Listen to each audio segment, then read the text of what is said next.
Just a month after the Vault Hunter's original journey across Pandora, Borderlands launches its first episode of DLC.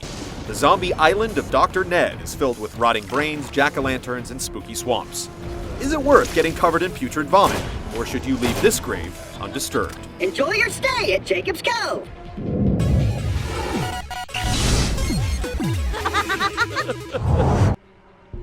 Zombie Island's story takes place after the events of the main game, although you can access it any time after you've activated the fast travel network. The location is home to the lumber mills of the Jacobs Corporation, one of the game's weapons manufacturers. I'd rather be dead. And local quack Dr. Ned has mistakenly turned the workforce into a horde of ravenous zombies. The episode is full of tongue-in-cheek humor, including even a Scooby-Doo reference, but the ending is a bit predictable. You know how that ghost always turns out to be some old guy with a mask on?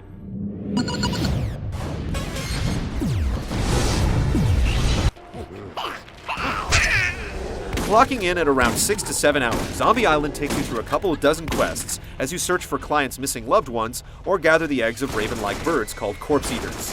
There are 5 large areas to explore under the light of the full moon. You'll spend most of your time in dank, dreary swamps, but you'll also venture into an abandoned lumber yard and even return to Old Haven, which has fallen to the infection as well.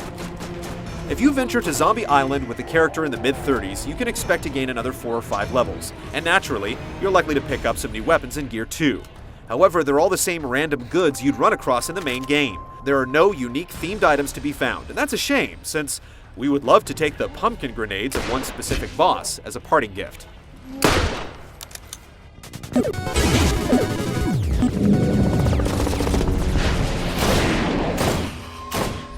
Gameplay on Zombie Island is unchanged for the most part. You blow the brains of hundreds of zombies clean out of their skulls, pick up scattered loot, and raid treasure chests.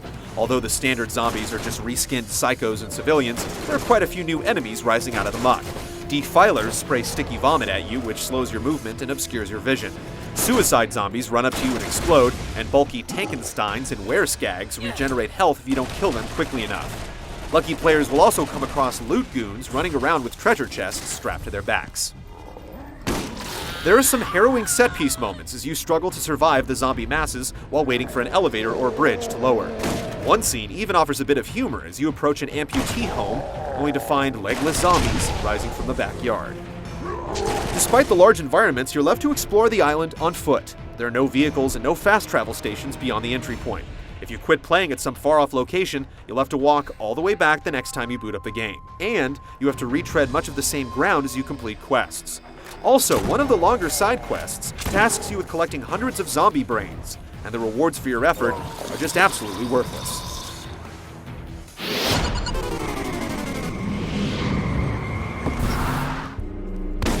Zombie Island lays it on thick with a Halloween aesthetic featuring a gigantic full moon, large twisted trees, pumpkins, and slimy boardwalks.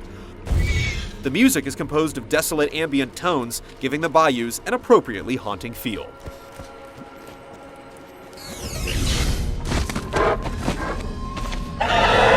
The Zombie Island of Dr. Ned is a humorous and entertaining episode to extend the Borderlands experience. However, it can be a bit repetitive at times, and it lacks any worthwhile souvenirs. I've been hurt too many times by zombies.